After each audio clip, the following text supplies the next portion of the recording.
3.3 start करने के पहले हम देखेंगे जो बेसिक नेसेसरी कंडीशंस है उसको सॉल्व करने के लिए वो क्या है। ठीक है, हमने पढ़ा था, क्या पढ़ा था हमने, ये हो गई y एक्सिस, ये हो गई x axis, x axis y axis. ऐसी दो लाइन है जो कहां से पास हो रही है, ओरिजिन से। कहां से पास हो रही है, ओरिजिन से। पहले का इक्वेशन है a1x b1y 0 और दूसरी लाइन है a2x b2y 0। तो इन दोनों का अगर मैं कंबाइंड इक्वेशन की बात करूं तो कंबाइंड इक्वेशन क्या आया था, ax2 2hxy by2 0। क्लियर। तो हमने क्या पढ़ा था, ऐसी दो लाइन, ये यहाँ पे कांस्टेंट टर्म नहीं है, कांस्टेंट टर्म नहीं है, इसका मतलब कहां से पास हो रही है, ओरिजिन से। अगर ऐसी दो लाइन जो कहां से पास हो रही है, ओरिजिन से पास हो रही है, तो उसका कंबाइंड इक्वेशन क्या आता है, homogeneous equation in degree 2, that is ax2 2hxy by2 0। वैसे ही हमने एक और थ्योरम पढ़ी थी, क्या पढ़ी थी वो थ्योरम, ये है y एक्सिस, ये है x एक्सिस, x एक्सिस है y एक्सिस। अब यहाँ पे ऐसी दो लाइन है, ये पहली लाइन है जिसका इक्वेशन मैं लेता हूँ a1x b1y c1 0। और यहाँ पे मैं दूसरी लाइन लेता हूँ जिसका इक्वेशन क्या है, a2x b2y c2 0। तो इन दोनों का कंबाइंड इक्वेशन क्या आता है, ax2 2hxy by2 2gx 2fy c 0। ये होमोजेनस इक्वेशन है क्या, नहीं। होमोजेनस इक्वेशन मतलब क्या होता है, हर टर्म की डिग्री क्या हो, सेम। बट यहाँ पे हर टर्म की डिग्री सेम है क्या, नहीं। यहाँ पे 2 2 2, यहाँ पे 1 1 और यहाँ पे कुछ भी नहीं, दैट इज 0। तो ये होमोजेनस इक्वेशन है। तो दोनों भी लाइन का कंबाइंड इक्वेशन क्या होता है, ये अपने को क्लियर है। अब देखो, अगर मैं बात करूं कि एक लाइन है ax 2hxy by2 0 और दूसरी लाइन है ax2 2hxy by2 2gx 2fy c 0, मतलब ये जो कोएफिशिएंट है a सेम है, 2h सेम है, b सेम है। अगर मैं यहाँ पे बोल रहा हूँ ये a कोएफिशिएंट, ये a और ये a क्या है, सेम, ये 2h और ये 2h क्या है, सेम है, ठीक है। और यहाँ पे ये b और ये b क्या है, सेम। तो क्या बोलेंगे, ये दोनों कैसे लाइन रिप्रेजेंट करेंगे, अभी हमको देखना। जैसे मैंने अगर ड्रॉ कर दिया, ये कौन सी एक्सिस है तुम्हारी, x एक्सिस, ये कौन सी एक्सिस है, y एक्सिस। तो मैं यहाँ पे जब ड्रॉ करूंगा तो कैसे बोलूंगा, ये इक्वेशन में दो लाइन रिप्रेजेंट की, इसको मैंने नाम दिया L1 एंड L2। इस इक्वेशन ने कितनी लाइन रिप्रेजेंट की, दो line, that is L1 and 2। इस इक्वेशन ने कितनी लाइन एक्सप्रेस की, दो लाइन, G1 एंड G2। तो देखो L1 and L2 are the line which are passing through origin. L1 और L2 क्या है, ऐसी लाइन है जो कहां से पास हो रही है, पासिंग थ्रू ओरिजिन। सॉरी, कहां से पास हो रही है, L1 and L2 are the line which is passing through origin, ठीक है। ये L1 और यहां पे मैं ड्रॉ कर देता हूं L1 and L2 are the line passing through origin represented by this equation। और G1 और G2 क्या है, G1 और G2 भी लाइन है जो ओरिजिन से पास नहीं होगी, बट ये L1 और L2 को क्या होगी, इक्वल होगी, पैरेलल होगी, ठीक। जैसे मैं बात करता हूँ L1 को पैरेलल एक ऐसी लाइन ड्रॉ कर दी है, ठीक। और G2 यहाँ पे एक दूसरी लाइन ड्रॉ की L2 को parallel, this is line G1, this is line G2।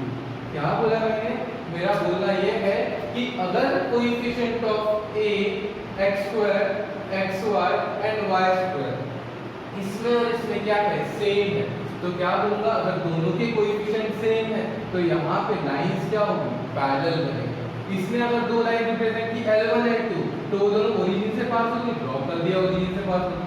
और ये कोएफिशिएंट्स अगर सेम है तो यहाँ पे भी दो लाइन आएगी G1 G2, लेकिन वो ओरिजिन से पास होती है क्या, ओरिजिन से पास नहीं होगी, बट कंडीशन क्या होगी कि अगर कोएफिशिएंट सेम है, अगर कोएफिशिएंट सेम है तो वो दोनों लाइन क्या होगी, वो दोनों लाइन L1 और L2 को पैरेलल। क्लियर।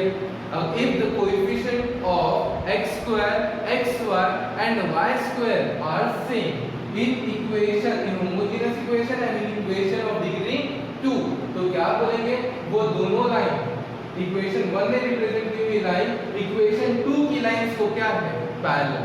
अगर पैरेलल है तो मैं ये बोल सकता हूं, अगर इन दोनों लाइन के बीच में एंगल बना है थीटा, इन दोनों लाइन के बीच में एंगल कितना बना है, थीटा। तो मैं ये भी बोल सकता हूँ इन दोनों लाइन के बीच में भी एंगल क्या बनेगा, थीटा। सो एंगल का फॉर्मूला चेंज नहीं होगा। ये सारी चीजें क्यों बताया, इससे सिर्फ यही कंक्लूड करेंगे कि एंगल का फॉर्मूला चेंज नहीं होता है। अगर इस लाइन के बीच का एंगल अगर मुझे निकालना है तो फॉर्मूला क्या है हमारे पास, tan theta is equals to mod of 2 root over h square minus ab upon a plus b। तो सेम यहाँ पे भी अगर मुझे निकालना है तो यहाँ पे भी इसका फॉर्मूला क्या है, tan theta is equals to mod of 2 root over h square minus ab upon a plus. Clear. So क्या बोला हमने यही बोला कि जो एंगल निकालने का formula ax square plus 2hx square plus by square के लिए वही सेम फॉर्मूला किसके लिए, ax square plus 2hx square plus by square plus 2gx plus 2fy plus c equals to 0। पर इनका कोई काम है क्या, नहीं। हम क्या बोलेंगे, ये लाइंस क्या है, lines are passing through origin, और ये ऐसी लाइन है जो ओरिजिन से तो पास नहीं होगी बट ओरिजिन से जाने वाली लाइन को क्या है, पैरेलल है। पैरेलल है का एंगल कैसा बनाएंगे, इक्वल बनाएंगे। इसलिए अगर हमको ये इक्वेशन दिया है एंगल हम ऐसे निकाल सकते, तो इस इक्वेशन के लिए हम एंगल कैसे निकालेंगे, सेम उसी तरीके से। tan थीटा का क्या फॉर्मूला लगाएंगे, tan theta equals to mod of 2 root over h square minus ab upon a plus. तो सेम अगर मुझे बताओ ये दोनों लाइन एक दूसरे को परपेंडिकुलर होगी तो हम ये भी बोल सकते हैं ये दोनों लाइन भी एक दूसरे को परपेंडिकुलर होगी, क्योंकि ये दोनों लाइन क्या है, L1 L2 को G1 G2 क्या है, पैरेलल है। So if L1 and L2 are perpendicular then G1 and G2 are also perpendicular। और अगर मैंने बोला कि ये इक्वेशन क्या रिप्रेजेंट कर रहा है, पेयर ऑफ परपेंडिकुलर लाइन। क्या रिप्रेजेंट कर रहा है ये equation, pair of perpendicular line. तो जैसे ही पेयर ऑफ परपेंडिकुलर लाइन बोला तो हमारे पास कंडीशन क्या है, पेयर ऑफ परपेंडिकुलर लाइन थी a plus b is equals to 0। तो वो कंडीशन हम यहाँ पे भी यूज करेंगे। अगर बोला ये दोनों L1 and L2 are parallel to each other तो क्या बोलूंगा, G1 and G2 are also parallel to each other। ठीक है, because G1 and G2 are parallel to L1 and L2। तो हम अगर ये बोलेंगे कि this equation represent the pair of parallel lines, pair of parallel lines मतलब G1 and G2 are also parallel और G1 और G2 भी parallel है, तो हम कंडीशन क्या यूज करेंगे, h square minus ab is equal to। Clear. सिर्फ तुमको इतना याद रखना है, क्या याद रखना है कि ये इक्वेशन में वो सारी कंडीशन सुटेबल है जो इस इक्वेशन में थी। दैट इज एंगल की कंडीशन, tan थीटा का फॉर्मूला लगा सकते हैं एंगल निकालने के लिए, उसका पेयर ऑफ परपेंडिकुलर लाइन बोलेंगे तो a plus b equals to 0 लगा सकते हैं, पेयर ऑफ पैरेलल लाइन बोलेंगे तो h square minus ab equals to 0 लगाएंगे। सो अब मैं अगर बोलूं कि ऐसी दो लाइन है जो ओरिजिन से पास नहीं होती है, that is a1x plus b1y plus c1 is equals to 0 and a2x plus b2y plus c2 is equals to 0। तो उन दोनों का कंबाइंड इक्वेशन क्या होता है, उन दोनों का कंबाइंड इक्वेशन होता है ax square plus 2hxy plus by square plus 2gx plus 2fy plus c is equals to 0। और बोला है this equation represent pair of perpendicular line, तो परपेंडिकुलर लाइन के लिए कंडीशन क्या होगी, a plus b is equals to 0। और अगर बोला this equation represent the pair of parallel lines तो कंडीशन क्या यूज करेंगे हम, h square minus ab is equals to 0। और अगर इन्होंने बोला कि find the angle between the line represented by equation ax square plus 2hxy plus by square plus 2gx plus 2fy plus c is equals to 0। तो angle कैसे निकालेंगे, tan theta is equals to mod of root of 2 root over h square minus ab upon a plus b। ये सारी conditions हम use करेंगे। Is it clear. Necessary condition of pair of lines. ठीक है, अगर हमको कोई इक्वेशन दिया है तो वो equation pair of lines represent कर रहा है, ये हमको कैसे पता चलेगा। जैसे हमारा बेसिक इक्वेशन क्या है, ax square plus 2hxy plus by square plus 2gx plus 2fy plus c is equal to 0। ये क्या है हमारा जनरल इक्वेशन। अब हमको पता है ये equation ax square plus 2hxy plus by square equals to 0 ये पेयर ऑफ लाइन शो कर रहा है कि नहीं कर रहा है। इसके लिए हमारे पास एक कंडीशन तो है। पहली कंडीशन क्या है हमारे पास, पहली कंडीशन है h square minus ab should be greater than और equals to 0। h square minus ab क्या होना चाहिए, ग्रेटर देन इक्वल्स टू 0। ठीक है, लेकिन ये तो कंडीशन हो गई, लेकिन साथ ही साथ दूसरी भी एक कंडीशन है, ठीक, जिसमें जी एफ एंड सी ये सारी चीज भी क्या होती है, इंक्लूड होती है। तो वो कंडीशन कैसे है हम वो चेक कर लेते हैं। सबसे पहले हम ये जो हमारा बेसिक जनरल इक्वेशन है इसको रिड्यूस कर लेते हैं इन टर्म्स ऑफ y के टर्म में क्वाड्रेटिक इक्वेशन बनाएंगे। तो बोलो ये क्या है, बी वाई स्क्वायर, क्या लिखा मैंने, बी वाई स्क्वायर, ठीक है। अब इसमें और इसमें दोनों में y टर्म दिख रही है, कॉमन निकाल लो, क्या बचा 2, बाहर निकला hx, बाहर 2 निकला और y निकला, क्या बचा hx, यहाँ से 2 और y गया, क्या बचा f plus hx plus f, और यहाँ पे क्या आया y, फिर कौन बचा plus ax square plus 2gx plus c is equal to 0। हमने क्या किया, हमारे जनरल इक्वेशन को हमने y के टर्म में क्वाड्रेटिक इक्वेशन में सॉल्व किया। सबसे पहले सेपरेट इक्वेशन निकालते हैं, तो पहले क्वाड्रेटिक फॉर्मूला लिया, क्वाड्रेटिक फॉर्मूला निकाल सेपरेट इक्वेशन निकालेंगे। सेपरेट इक्वेशन निकालना मतलब रूट्स निकालना, तो हमको फार्मूला मेथड पता है, तो फार्मूला मेथड से हम निकालेंगे रूट्स। अब देखो यहाँ पे अगर मैं बात करूँ तो ये b क्या है, b is nothing but a x square plus bx plus c equals to 0। वैसे क्वाड्रेटिक इक्वेशन में क्या a, ये पूरी टर्म क्या बन गई b और ये पूरी टर्म क्या बन गई c, कैपिटल C। तो बोलो फार्मूला क्या है, माइनस b, क्या है फार्मूला, माइनस b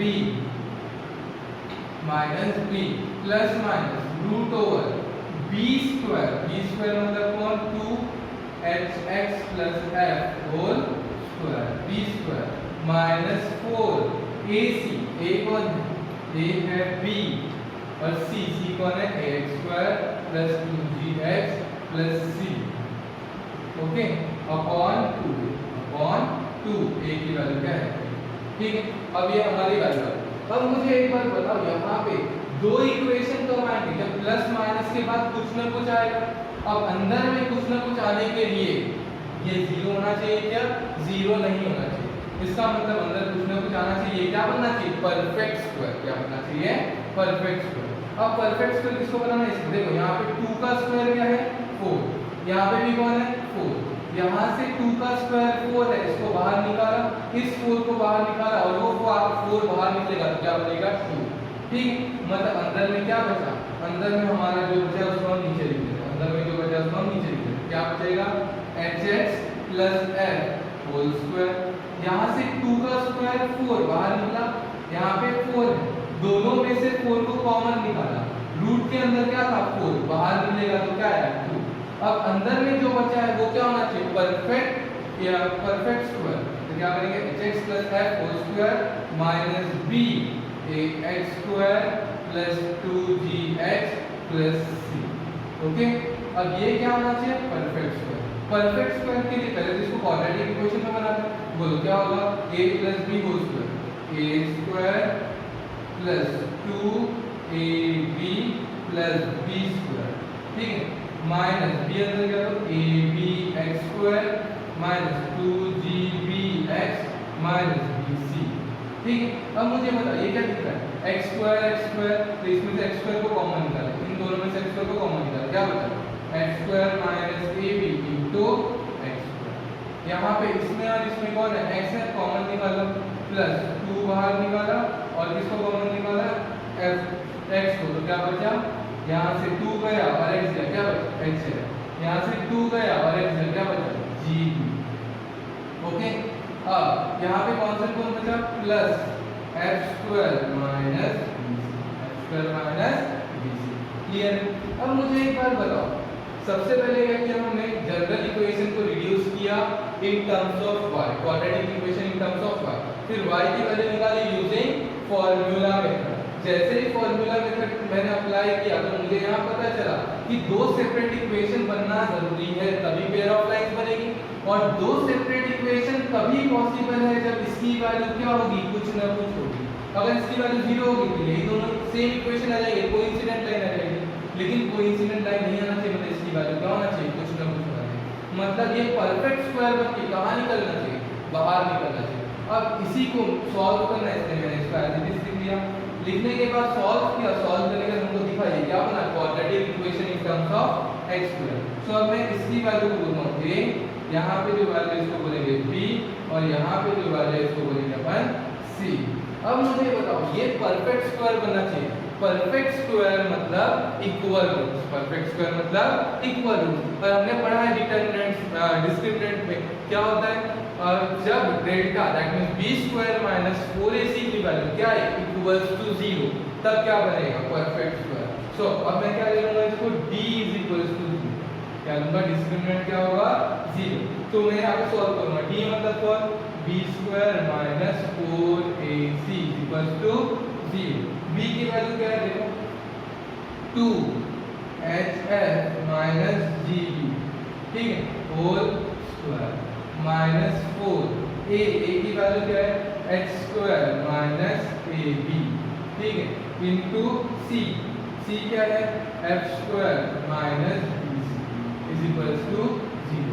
अब इसको सॉल्व करना है, कैसे करेंगे बोलो, 2 का स्क्वायर 4, यहाँ पे x square f square a मान लीजिए उसका a square minus 2ab plus b square, ठीक है।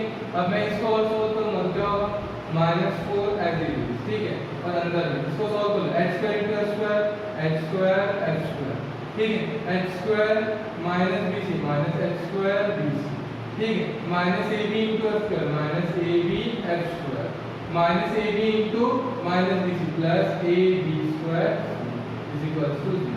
आ गया इतना हमारा। अब देखो इसमें भी 4 है इसमें भी 4 है, सबको 4 से डिवाइड कर दिया, 4 को हटा दिया, बोलो क्या बचा यहाँ पे h square f square minus 2hf gh gb plus g square b square, minus अंदर जाएगा सबके साइन चेंज, बोलो minus h square f square minus ab f, minus अंदर क्या सबके साइन चेंज, यहाँ पे minus h square f square, ठीक है, minus h square f square, फिर माइनस अंदर गया तो plus h square bc, minus फिर से अंदर गया तो क्या होगा plus ab f square minus ab square c equals to 0। अब देखो यहाँ पे x square f square f square f square f square क्या होगा कैंसिल। उसके बाद क्या करेंगे, हर एक टर्म में मुझे b लिखना है, क्या लिखा है b, तो सब में से मैं b को क्या कर देता हूँ कैंसिल कर देता हूँ, सब में से b को क्या कर देंगे अपन कैंसिल, एक b b और b, सब में से इसको b को हटा दिया और सबकी साइन चेंज कर देते हैं, माइनस था क्या हो जाएगा प्लस, प्लस था माइनस, प्लस था माइनस, प्लस था माइनस और यहाँ पे प्लस, ठीक है। अब इसको प्रॉपर्ली अरेंज करके देखते हैं, ये क्या होगा, ये होगा a b c, क्या होगा a b c, ठीक है, उसके बाद plus 2h f g 2h f g या 2f g h f g h abc plus 2f g h, ठीक है, उसके बाद माइनस a f स्क्वायर, फिर माइनस यहाँ पे क्या आएगा b g square minus c h square is equal to 0। और ये हमारी कंडीशन बन गई पेयर ऑफ लाइंस के लिए, ये हमारी क्या बन गई कंडीशन, इसके लिए पेयर ऑफ लाइंस के लिए। क्लियर, क्या किया हमने जनरल इक्वेशन को रिड्यूस किया y स्क्वायर के फॉर्म में, फिर y को हमने सेपरेट किया। अब अगर इसकी वैल्यू 0 आ जाती तो दो इक्वेशन नहीं बनते, एक ही इक्वेशन बनते, मतलब पेयर ऑफ लाइन रिप्रेजेंट करता क्या नहीं, तो इसीलिए हमने क्या किया यहाँ पे अंदर वाले को और सॉल्व कर लिया। अंदर वाले को जब हमने सॉल्व किया तो हमने देखा एक क्वाड्रेटिक इक्वेशन बन गया इन टर्म्स ऑफ x स्क्वायर के फॉर्म में। जब एक क्वाड्रेटिक इक्वेशन बना तो हमने क्या बोला, ये परफेक्ट स्क्वायर होने के लिए रूट्स क्या होना चाहिए इक्वल, रूट्स इक्वल के लिए कंडीशन क्या है determinant discriminant is equals to 0, discriminant मतलब b square minus 4ac is equals to 0। हमने सॉल्व करते गए इसको वैल्यू को और हमको एक कंडीशन मिली, और कंडीशन क्या मिली abc plus 2fgh minus af square minus bg square minus ch square equals to 0। So हमारे पास कितनी कंडीशन आ गई, हमारे पास दो कंडीशन आ गई, एक f square minus ab should be greater than equals to 0 and second condition is abc plus 2fgh minus af square minus bg square minus ch square equals to 0। ये सारी क्या है मेथडोलॉजी, ओके।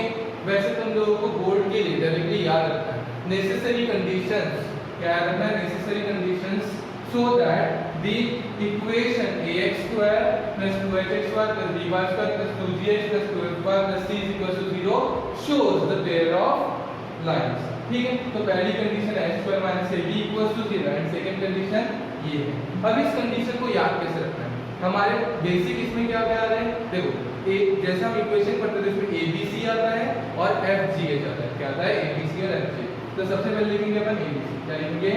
ABC, फिर plus 2FGH, क्या लिखा हमने? ABC plus 2FGH, फिर minus A minus B minus C, क्या लिखा?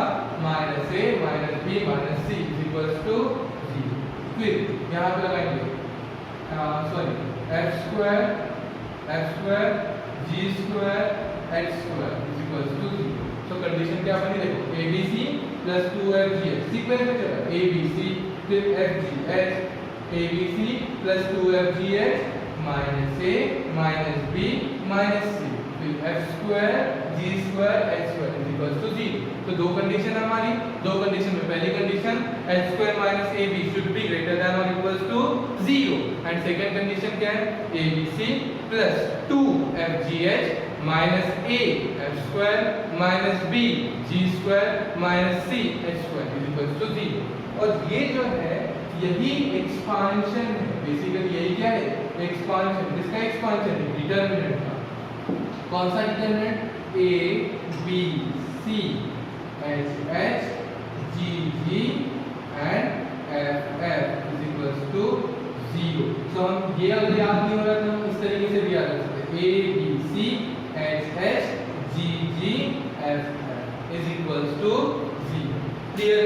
सो पेयर ऑफ लाइंस रिप्रेजेंट करने के लिए हमारा बेसिक कंडीशन कितनी है? 2। h square minus AB is equals to 0 is greater than equals to 0 and अगर वो ओरिजिन से पास नहीं हो रही है तो हमको दोनों कंडीशन में से मिले। दूसरी कंडीशन क्या है? ABC plus 2FGH minus A f square minus B ABC plus 2FGH minus A f square minus B g square minus C h square is equals to 0। या फिर डायरेक्टली ये याद रखना, A B C H H G G F F is equals to 0। Clear है? So बस यहाँ तक के तुमको सारी चीजें समझ में आनी चाहिए। हमने क्या पढ़ा? ax square plus 2hx plus dy square equals to 0। ये क्या करती है? लाइंस। क्या क्या रिप्रेजेंट करते हैं? Lines passing through origin. फिर वैसे ही अगर मैंने बड़ा इक्वेशन ले लिया ax square plus 2hx plus dy square plus 2gh plus 2fy plus c is equals to 0, तो ये भी पेयर ऑफ लाइन रिप्रेजेंट करेगी। अगर कोएफिशिएंट सेम होंगे तो ये ऐसी पेयर ऑफ लाइन रिप्रेजेंट करेगी जो पैरेलल होंगे। किसको? ax square plus 2hx square plus dy square equals to 0। इसका मतलब हम बोलेंगे कि जो angle ax square plus 2hx square plus dy square बनाता है वो ये लाइन भी बनाएगी। दैट इज एंगल क्या बनाएगी? tan theta equals to mod of 2 root over x square minus ab upon a plus b। Perpendicular lines बोला तो हम वही कंडीशन यूज करेंगे, क्या? a plus b is equals to 0। अगर बोल दिया पेयर ऑफ पैरेलल लाइंस बोला है तो क्या बोलेंगे? h square minus ab is equals to 0। फिर अगर उन्होंने क्या बोल दिया कि शो दैट ये पेयर ऑफ लाइन रिप्रेजेंट करे या कंडीशन दी है पेयर ऑफ लाइंस की, तो हम क्या यूज करेंगे? h square minus ab is greater than equals to 0। Necessary condition दोनों है, h square minus ab is greater than equals to 0 and साथ ही साथ क्या होना चाहिए? abc plus 2fgh minus af square minus bg square minus c square equals to 0।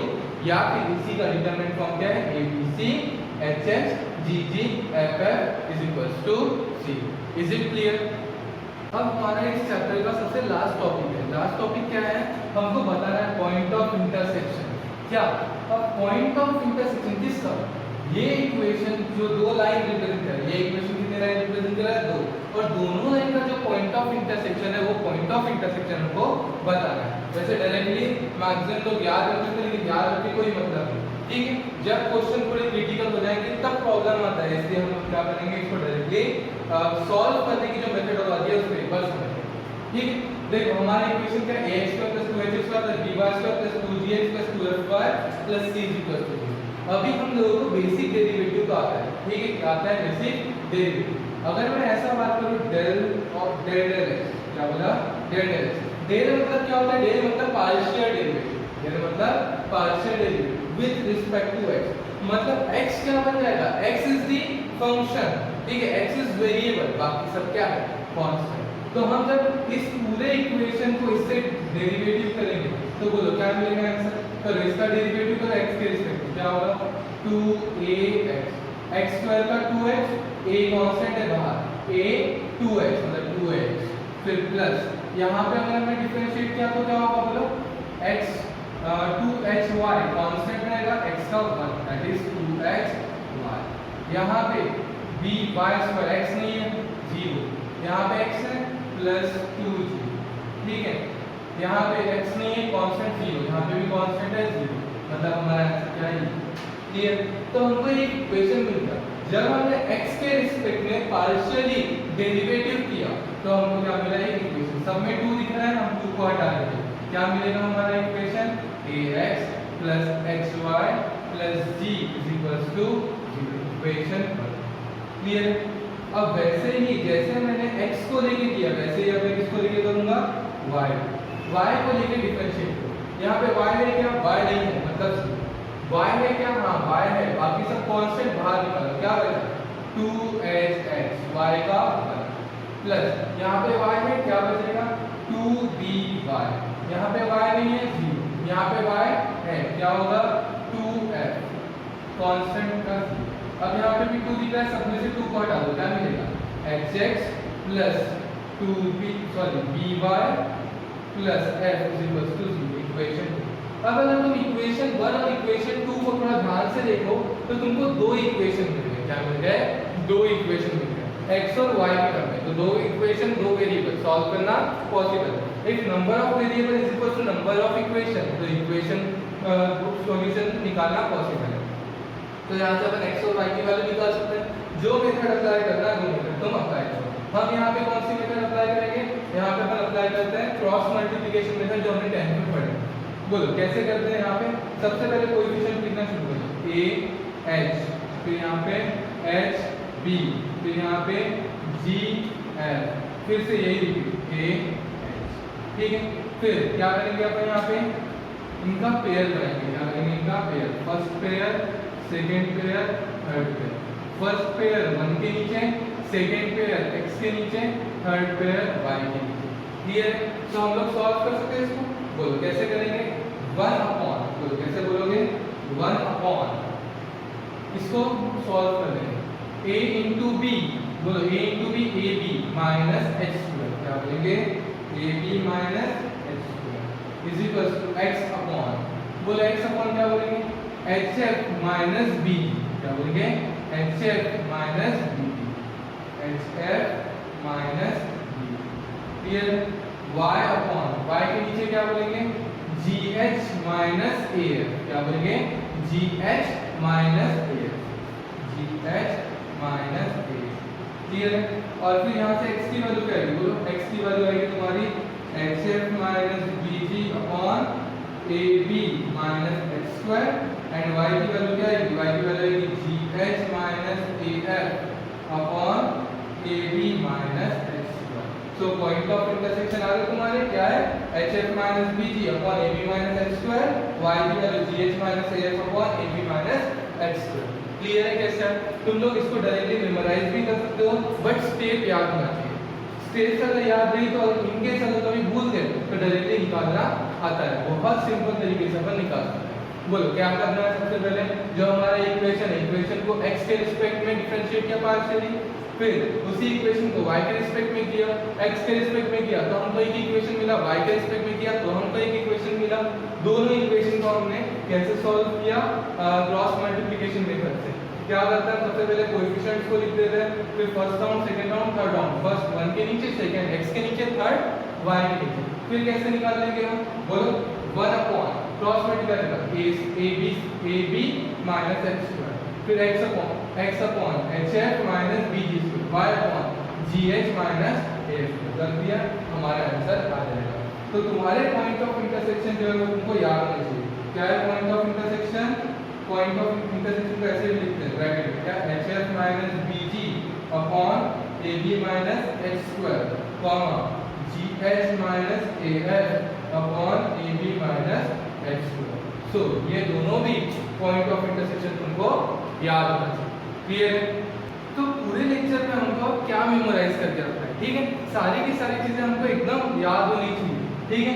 Combined equation of line not passing through origin क्या होता है, ax square plus 2hx square plus by square plus 2gx plus 2fy plus c is equals to 0। ठीक है, और ये जो equation है, ये जो लाइंस है, ये लाइंस किसको पैरेलल होगी, ये लाइंस पैरेलल होगी to the lines represented by equation ax square plus 2hx square plus by square equals to 0। अगर ये दोनों कोएफिशिएंट्स इक्वल होंगे तो लाइंस क्या होगी, पैरेलल होगी।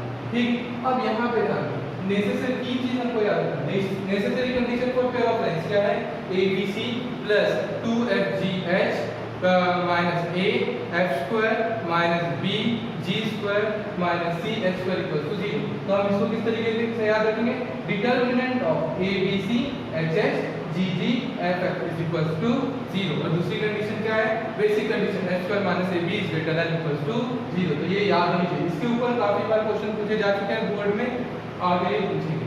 उसके बाद सेकंड चीज हमको याद रखना है, angle between the lines. Angle between the lines क्या है, tan theta equals to 2 root over h square minus ab upon 8 plus b। इसने दो लाइन बने, दोनों लाइन के बीच का एंगल है, इस तरीके से निकालना। लाइंस परपेंडिकुलर होगी तो कंडीशन क्या यूज करेंगे, a plus b is equal to 0। Line coincident या फिर पैरेलल होगी तो क्या कंडीशन यूज करेंगे, h square minus ab is equal to 0। और coordinates of point of intersection, ये दोनों लाइन जहां पे इंटरसेक्ट करेगी, दैट पॉइंट ऑफ इंटरसेक्शन कैसे बताएंगे, hf minus bg upon ab minus h square. और दूसरा y coordinate gh minus af upon ab minus h square.